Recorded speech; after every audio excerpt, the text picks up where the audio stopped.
David Goss, and Tom Senor Scoops Bogert. On Soccer-Wise, it's our season preview still, Tom. I don't know if you've heard. There are 30 teams in Major League Soccer now. We've got a lot to cover. We've got a lot to talk about. I don't know that anyone has made as many moves as the New England Revolution. We've got Seth McCormer coming up in a moment, who you should follow on all social medias. The Blazing Musket does as well a job covering soccer in New England as anyone. After we finish this preview, we talked Hearts of Pine in Portland. We talked Vermont Green. We talked Rhode Island. Like, there's so much soccer going on in New England now. But Seth said it, 14 moves and 13 returning players, Tom. They flipped this roster. First of all, Seth's a legend. Go listen to him. Go read his stuff. Everything in that market, they do an excellent job. And with this team, like Seth said, it's easy to see from the outside. You just look at all of the transactions, right? I was joking with somebody at the club who said, yeah, man, like, we were the other expansion team this winter of how much that we overturned our roster. Like you said, 14 new in. That overtakes the amount of players that they're returning. The good news is some of those players that are coming back includes a former MLS MVP in Carlos Hill, a club record signing in Luca Langoni, and a DP in Tomas Chancalay, who was very successful in his first days before he suffered torn ACL. So those three being joined up top by Leo Campana and Ignatius Ganago is going to be an incredibly fun attack. The defense is going to be completely reworked. Credit Nolfo, sporting director, head coach Caleb Porter. This is their team. There is no doubt about that right now, and I'm very curious to see how it's all going to come together in 2025. Yeah, there's a lot to watch for because of all those moves, and as the person who made the theorem of how long it takes to fit into this league, there's some worries about how many pieces can hit at once and what they need to come together. I think one of the underrated ones, and maybe even underrated by us, is just I think Leo Campana is ready to be a starting center forward in MLS, and it's one of those two things can be true at the same time, which is Miami got a pretty good deal for him to get that much GAM, but the Revs did too, because they generated the GAM with the sale of Esmir Barak-Tarovic. It was worth every penny, I think, to go out and get him. I couldn't agree more. So all these deals, you need to have the context in. This was a league record GAM transfer. It's $2.5 million up front with another $750,000 in potential add-ons. That's a steep fee, but this is a really good player. So first of all, I always say it, good players cost money. Yeah, it's unfortunate, but particularly with goals. If you want a good center forward, you don't have to go cheap. Leo Campana, I love this move for the Revs. Another reason why I love it so much is basically free on the acquisition cost because of, as you said, Esmir was sold to PSV. Yeah. They got all of that allocation money and just immediately turned it into Campana. So it's not like they took out of a budget that they were already planning with for 2025. It's not as if they had to pull money forward. They sold to Esmir and just took that money and gave it to Campana. Or I guess it was kind of a little bit back and forth, and that's how I'm reporting out both of these deals, how I knew for sure that Esmir Barak-Tarovic was done, not just, close, was when New England traded for Leo Campana. I was like, all right, they don't give away that GAM if they don't know it's absolutely about to come in. So that is excellent work by the front office, and this is modern MLS. You sell a player like that, and bang, you get a new starting center forward with the funds. The flip on the roster, and we'll get to Seth now in just a moment. Last thing before we go, it's the reality of a new sporting setup takes time. So it took Credit Nolfo as the new sporting director and Caleb Porter as the new coach, 2 years sort of, to get the roster into a place where they could flip so many players because contracts had run up, and of course Bruce Arena going to San Jose meant you could trade 15 players over there as well to follow him. On a scale of 1 to 10, 10 being the most, how much pressure is on this group in 2025? The way that these go is the coach gets pressured first. So I'm putting it at a 9 or a 10 for Caleb Porter. Oh, wow. It was an abomination last year. And Caleb Porter was kind of the first to say it. He was very self-critical of the job that they did, of the roster, everything else. And he was saying, look, we're going to make changes, we're going to make changes, we're going to make changes. Changes are in. And there should be some leeway, particularly early in the season. Look, not only is it a ton of new signings, it's a complete new defense, like down the spine. Mamadou Fofana and Brian Caballos, it's not easy for, even if it was just one of them to come in with an MLS experienced player. These are two new signings. I think that they look like excellent players, but it might take them a little while to learn each other and to learn this league. And if your center back pairing is struggling, that's going to be really, really difficult for the Revs, and that'll just be harking you back to 2024. So early on in the season, pressure, you should give them a little bit of a leeway. But if it's May and they're bottom of the table, I'm going to be calling people asking questions about what's going on there, what's the future. So that's what I think for Caleb Porter. He's used to pressure, nothing new for him. And I'm certain he welcomes it. I'm certain that he would rather it be this way because now he has the team that he wants in place. And now it's about betting on yourself and going to making it work. This is normally the year he wins MLS Cup, so it's a pretty good spot for Caleb Porter to be in 2020 and 2015. So that's the expectations. Of course not, but it's going to be a big job for him. It's going to be a big one for this team. They are going to be, I think, one of the teams definitely early in the season that I'm tuning into to see what does this look like? What are the aspects of these players that I like and don't like? But someone who's got a clear eye on things is Seth McComber, who's always locked in. So let's go to our conversation with Seth right now. Well, everybody, we continue on with our season previews here at Soccer Wise, and now we are talking the New England Revolution, the Revs, baby. And who else to talk about it with than Seth Maycomer? You know him from the Blazing Musket. It is the only place to follow all your New England soccer news, especially the New England Revolution. Seth, thanks for joining us. David, so glad to be here. I didn't shave today so I could fit the vibe a little bit. If you gave me a week, I could have had a Tom Bogart mustache. Didn't quite have that amount of time, maybe next year, but definitely appreciate being part of the show. Yeah, you've got 12 months now, so you've got a timeline to work on it. I need to shave, so I'm glad you specifically brought that up because it reminds me what I need to do. I believe Pringles has a new ad campaign about flying mustaches. I'm working as an agent for Tom Bogart to try and get him a sponsorship for his mustache. In all of that, I saw the commercial and immediately thought of him. We've got a lot to talk about. We're about to name 900 soccer players as we go through our transfer updates, which is what we like to do to reset on these conversations. We will listen to our Doyleisms from our great philosophical leader, Matt Doyle. We've got our over-under lines from Andrew Wiebe to sort of help us contextualize some of what needs to go down for this season or doesn't. You ready to hear the names of a lot of players who used to play for San Jose or currently now play for San Jose? Bring it on. I'll let you speak for the next 2 minutes and I'll be quiet over here. So on the transfer side, I wanted to start with the inbounds here because for some teams, the outbounds are more important or a bigger story. This one, you could argue it both ways, I think. But I think for fans, the more exciting part is what's come in the door. It started with Leo Campagna. It started with the massive trade in allocation money for one of the best young forwards in the league. It was followed with the loan for Ignacios Ganago, who was brought on loan at the center forward position as well. 2 starting center backs, the hope is, and Mamadou Fofana and Brian Ceballos, a U22 initiative center back in Eli Feingold. And then I can just start rattling off MLS veterans. Jackson Ewell brought in as a free agent, probably the biggest name of this whole group, but Wyatt Omsberg, Maxi Urruti, Alex Bono, Luis Diaz, Tanner Beeson. It is literally the who's of MLS bingo for some of these names. It all goes in together, which is last year wasn't good enough, and the assumption that that wasn't Caleb Porter's team. And so in an attempt to rebuild those things, Seth, as these have come across your desk, as you have covered this over and over, what have you made of just the sheer magnitude of the moves that have been made? Yeah, David, Caleb Porter talked about this a few times, and basically what he said was, last year we had good players, they just weren't the right players. And now this is a rebuild where he's starting to bring in players that he believes are going to fit his style of play. And when you look at these, there's 14 new additions to the New England Revolution. There's 13 players that are remaining from last year. So there are more new names than there are returning players from last year. And I think when you look at this, if you want to be exciting, and this is the time of the year you are excited and you're optimistic, then you think about the profiles of people that are brought in. The average age of this roster right now is 24.9 years old.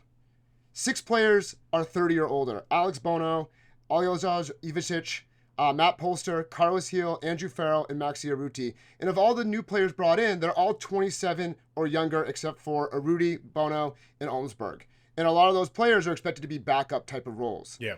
So this is a team that hypothetically is going to grow together, be younger, be more athletic, and fit the profile that Caleb Porter wants. You know, building out of the back, pressing at times, having those types of moments. It is really interesting, that wholesale change of, it felt like as they moved into win now mode around the supporter shield, they went for veterans and veterans and veterans, especially at the center back position and in central midfield. And now the reset on that to get younger, to get more athletic, but also a bit more of an unknown. And the question I think will be, with wholesale changes in a league that's hard to adjust to, how many can hit at one time and how much support is there for those players. Of course, Carlos Gil, the center of all of it, will make life a lot easier for a lot of these new pieces, but a lot of question marks across this whole thing. Let's talk about the outbounds now. And the reason there was space for 14 players to come in is the 14 players who left, the biggest of which is probably Giacomo Veroni, traded for basically nothing to Montreal to take him off their hands as a designated player. Esmir Baraktarevic was sold to PSV Eindhoven. Really good work for the club, and now we know sort of allowing that Leo Campagna deal to get done.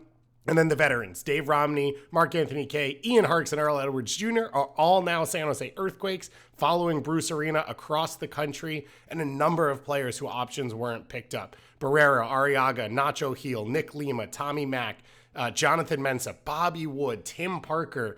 All of these were pieces that they were hoping would take them over the top over the last 3 years. If a Bobby Wood could hit form, if a Jonathan Mensah could elevate his game, it basically didn't work with any of them. Barrero's more down to injury than pure quality. And so now you see a chance where you're rolling the dice once again, but it is just a lot of churn and a lot of movement for a roster. Yeah, absolutely. But I think the idea is that they have a vision now, and they're building into that vision.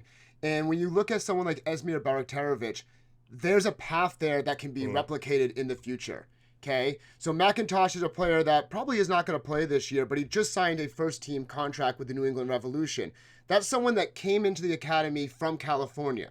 So he spent 1 year with the academy, 1 year with Revs 2, now has a first-team contract, but he's going to get minutes probably with Revs 2. Yeah. And hypothetically, the goal is that he follows a similar path as Esmir, or maybe Peyton Miller as being another example of that residency program. So that's an example of that type of thing. The other thing I want to bring up here is that when Curtin Alpha was hired, the question was, why was he brought in as a sporting director? And one thing that was mentioned was that he did good work with the academy, which we just talked about, but also the scouting department and bringing in players that were then sold on or did very well with the team. And you think about last year, and the bright spots last year were Yusuf and Langoni that came in towards the end of the year. That's a scouting situation. They brought those guys in. So if you're thinking about, getting rid of some of those individuals, you have to do that if you're going to bring in new guys to try to fit that system. And so Giacomo Veroni, he had some time here, but you move on from him, and now you create roster flexibility, everyone's favorite term in Major League Soccer. They can go with the 3DP, 3 U22 model, or the 2DP, 4 U22 model and get that extra GAM. And with Ganago coming in, this is a guy who scored in League One. Maybe he ends up being the third DP. Like, that's a possibility that it happens, according to Caleb Porter. And that'd be good for the Revs. If it doesn't happen, it's a 6-month loan. They can move on to them. Right. And this is something very similar that we saw last year with the Colorado Rapids, or maybe it was the year before. But they brought in a player from France. He was there for 6 months. Doesn't work out. You can move on. So I think that there's still some wiggle room inside of this roster. But last year, they were up against the cap. They had to be bold. They had to make some moves. And this is what they chose to do. I love the conversation around the pipeline because I've mentioned it a couple of times on my shows. This was a club that I would ignore when I went to youth development stuff just because there was no point in watching the Revs. It was just a really good youth team from New England, and it has quickly become one of the best youth setups in the entire country. A lot of that goes to scouting and recruitment, which is where you always have to start because you kind of have to pick the talent you can to reestablish yourself to then convince the talent in the area or the talent you should be getting that it's worthwhile to be a part of what you're doing. Peyton Miller's obviously the huge excitement for this year. Santiago Suarez already been sent on loan in the USL. I think he's going to be really special. I think there's a couple center backs in this pool that could be really special. And it can then now fund your first team. That's the reality in Major League Soccer at this point, is you can fund moves off an Esmir Baraktarevic, a Tejan Buchanan, which obviously was a different style of setup, but sets you up in a way to be able to use those funds on your first team. And that was an entire portion of the setup of the club that the Revs just couldn't activate for years and years. And now that gives them more flexibility, as you talked about. And they're able to make some of these moves because of the allocation money they've collected. It's a huge part of what we're seeing Atlanta do off the back of the Caleb Wiley sale. And it is a big hope, I think, for a lot of the people in the Revs front office to be able to be one of those clubs that can consistently use this fund now to be able to tap into to increase the quality on the first team level.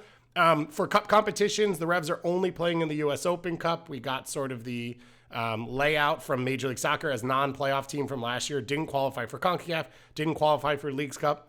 I don't think Caleb Porter's too upset about that. U.S. Open Cup is winnable. It's single elimination. You get to play, hopefully, some fun New England teams with Hearts of Pine now coming in, Rhode Island with the year they had last year. Obviously, a bunch of other teams sort of coming into the fold and setting up, but also like it's a winnable cup. And you don't have to stretch yourself across two competitions, as we have seen with CONCACAF setups over the last few years for the Revs, where they probably didn't have a chance to win it and sort of just accelerates your preseason for no reason. Something to note, not making the postseason last year, if they were to miss the postseason, it would be the first time back-to-back misses in the postseason since the 2017-2018 season. So basically, since Bruce Arena has arrived in New England, it has been fairly consistent, and that's the threat for Caleb Porter, is if it's bad back-to-back years, the pressure starts to turn up on this front office and on this coaching staff. Let's dig in here with our Doyleism on the New England Revolution, and then we'll jump off the back of that. The Revs are just an entirely new team. If you look at them compared to 12 months ago, they have 4 new starting defenders. They have a new starting goalkeeper. They have a new ball-winning D-mid. They have at least 1, possibly 2 new wingers, and they have a new center forward. Like the only written in pen starters who were there a year ago are Carlos Heel and Matt Polster. And so it's tough to predict this because we've seen teams do this type of overhaul and it really works. And we've seen teams do this type of overhaul and they still end up kind of in the toilet. And the other factor here is, look, Caleb Porter has 2 MLS Cups, but he's also been a head coach in MLS for 10 years. He's only made the playoffs 4 times and only once in his past 5 years as head coach. And it was in that very weird COVID-shortened 2020 season. So there's not a lot of equity in terms of belief in the foundation, in the consistency, in the continuity, and the ability to grow from within. It just has to be like, we made 12 new signings in the past 12 months, and we need 9 of them to hit. Like, and that's like you're walking on the knife's edge. The margins are really, really small when that's how you go about things. So Doyle sort of agreeing with us about the pure magnitude of moves and what's necessary. What do you make of the confidence that you're hearing inside the group that these are the right moves, that it will come together fast enough? Yeah, I think that obviously, again, this is a positive time of year, the optimistic time of year. There is some consistency with the team. I know that Doyle mentioned the idea that Ivicic would not be the starting goalkeeper. I do expect him to be the starting goalkeeper. I thought last year he did pretty well in goal. But when you look at the magnitude of shots that he was facing, there were 12 games when the opposition had at least 7 shots on target. And so there was some sort of disconnect that was happening in the game plan or the players, or they weren't the right players for the game plan. So I think like him being back. I know that Caleb Porter mentioned that Brandon Bai has been looking really good during preseason. Yeah. Part of that has to do with him being a year removed now from his ACL injury. Part of it also has to do with the fact that he has Feingold, who is now pushing him. He's a U22 player coming in. There's a little bit of competition there, so he knows he has to raise his level as a 29-year-old. Carlos Heel, we talked about him, and he's a perennial MVP candidate. Even last year, with his down year, he's still ranked tied with 3rd for key passes on this team, on the league. So he's a really good piece. You have to put those other pieces around him. What I'm really interested in is what kind of formation do we see from this team? Because so far in preseason, what we've seen really is Yule and Polster controlling that middle, and Yusuf actually playing a little bit more of an advanced role. Now, part of that has to do with Chancalay not being here. He's not expected back until April. Part of it has to be with Ganago just got down to Florida very recently, and he's expected to maybe play on the wing, although he is also a hold-up striker. I think that'd be a really interesting wrinkle because you get 2 MLS guys in there that are going to work hard and hold things in there. But you're also going to get Yusuf, and if you look back at Yusuf and how he played, he was an engine for his appearances. And you look at that Miami game, and you don't want to talk about every part of that Miami game if you're a Revs fan. But if you think about those 2 first goals, Yusuf. Yusuf wins the ball, he gets the ball forward. Yusuf finds a pass, he gets that key moment. I think Yusuf is going to be really, really good, whether he's playing as a center midfielder or he's playing a little bit more advanced role. He has 2 goals so far in preseason. And David, I'm not sure how much you take stock into preseason. Okay, I think there's a lot of people that love to hype up preseason. Yeah. But I am going to talk a little bit about it and say that last year the Revs went winless during preseason. This year, they have 2 wins, 2 1-0 wins against Austin and St. Louis, and they have a 3-3 tie against Houston in a 120-minute game. And again, I'm not going to take too much out of that, but like there seems to be a little bit better. Yeah, I mean, last year when they only scored 3 goals over the course of preseason, and they were getting, beat by the Red Bulls 3-0, 2-0 against Cincinnati, 3-1 against Orlando, like it just wasn't really clicking for whatever reason. So I think the vibes are a little bit better. And I know you mentioned this idea about missing the playoffs and historically whatever else. Guys, let's be optimistic. Let's talk about how the last 3 MLS Cup winners missed the playoffs the previous year. Come on, let's see what happens. But I think you guys are totally right. You and Doyle are totally right. This is a bold thing that happened. Lots of transitions. They're banking on their ability to attract some of those MLS guys and then also use that scouting network to bring in, 2 new center backs. I don't know what this team's going to look like in the end. I'm excited to start watching them actually play live. The formation's interesting because you have Campagna and Ganago, so you could play them as 2 forwards. We don't see a ton of teams play that way, but we've seen teams be successful. It goes back a bit to what we saw for the Revs under Bruce Arena when they had Adam Buxa still and when they were able to have a forward that could stretch the field and a forward that could come underneath, and Carlos Heel sort of finding his space wherever he's going to find his space.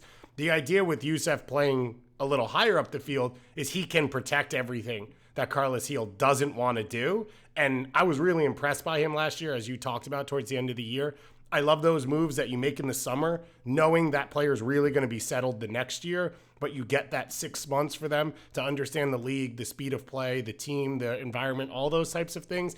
And I think he should be on the list of known quantities coming back along with a Polster, along with Carlos Heel. Like, I think you should talk about the Revs, what you can trust in as him being a part of that. But if Sean Kalai does come back, is Langoni giving you enough to be a starter? If he is, do you want to keep 2 wingers out there? All of those questions are good questions. If players are playing well and there's not enough spots, like that's ideal and it's better than what it's been. But it does still create fluidity in a negative way of just, if you don't know who you are, how many decisions do you want to keep making?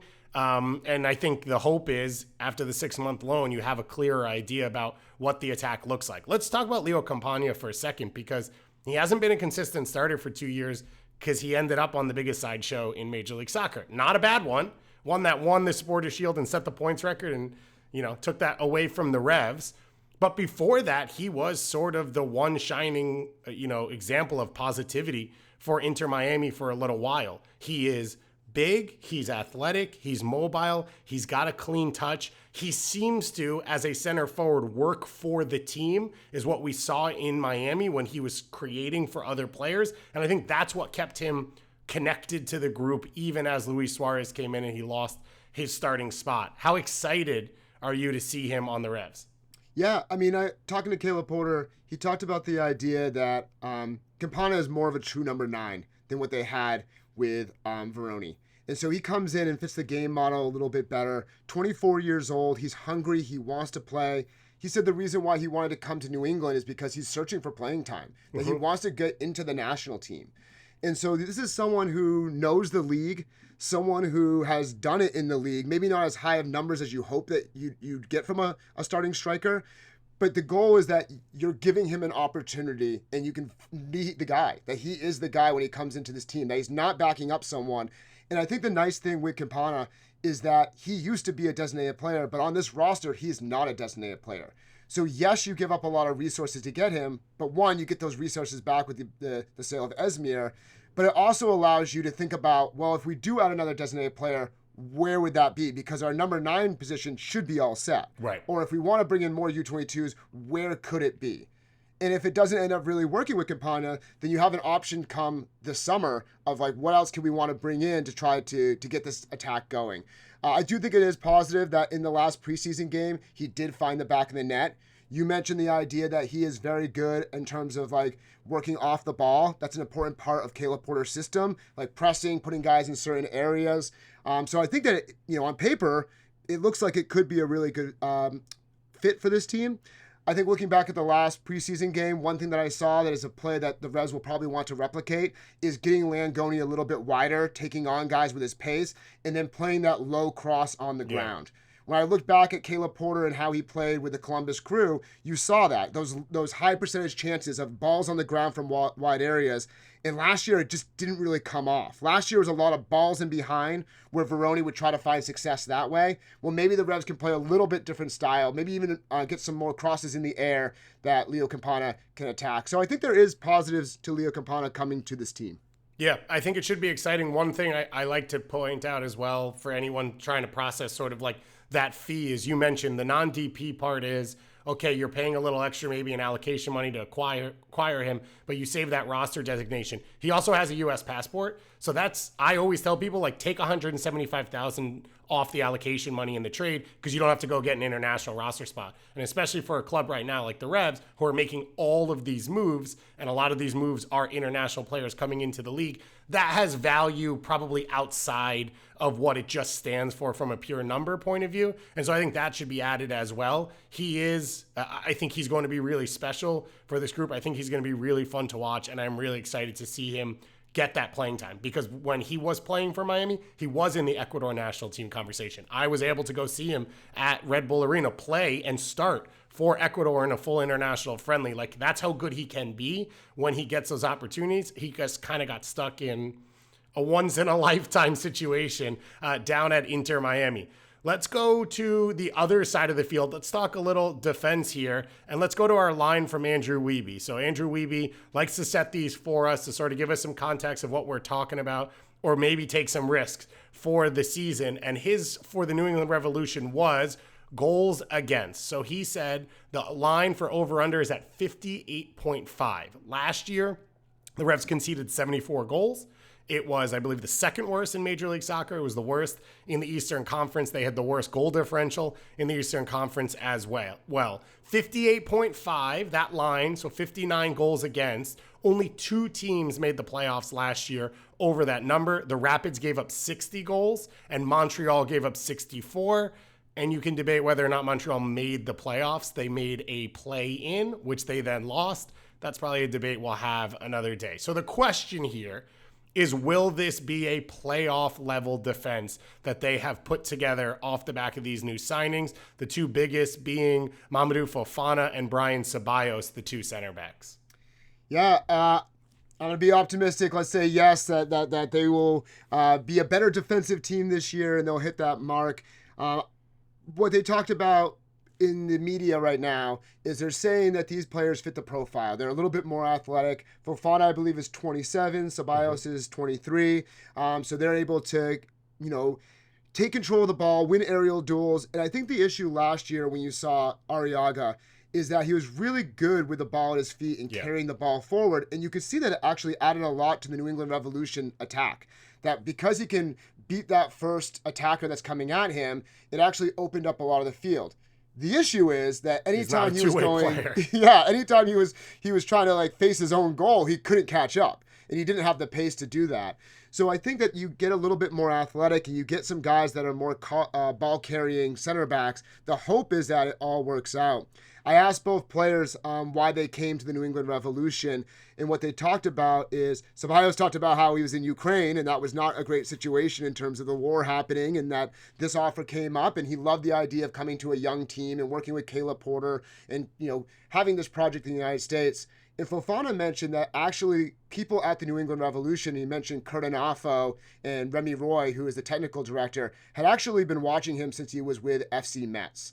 And they called him and they said, you know what, now is the time to make this jump to come over. So again, when we think about the idea of this organization having a little bit of a plan and a vision and having tabs on people, it seems like they're bringing in some of these individuals. That's not spur of the moment. This is not Michael Mancien randomly showing up in the summer or Claude Dielna randomly showing up in the summer. So the goal is that this team is a little bit better in terms of the defense. But again, I have yet to see any games. I am, like you, I'm probably watching all the clips online and trying to be like, yeah, look, that guy's going to have a great season this year. Look at the one tackle that he made in the highlight reel. So we're going to have to see how it all fits in. But again, the profiles seem like they're the right profiles at this point. Yeah, you've got two players that have played in physical leagues, so that should be a comfortable adjustment. We have seen players of a similar profile. I think of Awuzium last year. I think of some of the pieces Inter Miami have brought in that have been able to adjust fairly quickly. I wouldn't be shocked if we saw Andrew Farrell out there a couple times with a different partner in one of these two to sort of bring that veteran experience and settle things. That is where I also wonder, when you use Youssef early on, if it's a three-man midfield, does that protect your backline a little bit as they settle into things? Jackson Ewell is not someone who's going to cover a ton of ground and win the ball a lot. And so I think my excitement this year was to see Polster and Youssef together and have Polster have support for the first time ever. Now you take that away if you put Ewell in there, but if you add Youssef as the third center mid, it is probably a cleaner way to just keep things settled in front of these two center backs as they settle into the league. It's fairly unprecedented to just have two no MLS veterans, no stability center backs come in to Major League Soccer. And yet the floor from last year is so low that the space for improvement is pretty high. And you have to think just from a pure will point of view. Last year, after that little run in the summer, a couple undefeated games, and it sort of fell off a cliff, it felt like there was some giving up. And so I'm going to take the under on this as well. I'm going to say you probably cut 10, 11 goals off just being competitive this year and caring enough. And then the cohesion front to back, the ability to counterpress a little bit higher, so to play a little bit further from your goal more often, I think helps you. And I think a lot of these pieces work together. So I'm going to take the over as well. For the two of us, that means we think it's a playoff level defense. If the attack comes along as well, then it's a playoff level team, and that's what we're going to be watching for. But it's going to be a great season, a lot of excitement. Shiny new toys are always fun for sports fans, and that we always love. You can follow the Blazing Musket for all your coverage. Shout out to the Revolution Recap Podcast as well. I know you were on there previewing the season. I did see a preview of all the New England teams as well in the USL atmosphere. I absolutely love to see that. As a Vermont Green fan, I am stoked for the season to come. I might have to come back up to the New England area just to get some fresh air in my lungs every once in a while. Seth, appreciate you taking the time. David, anytime.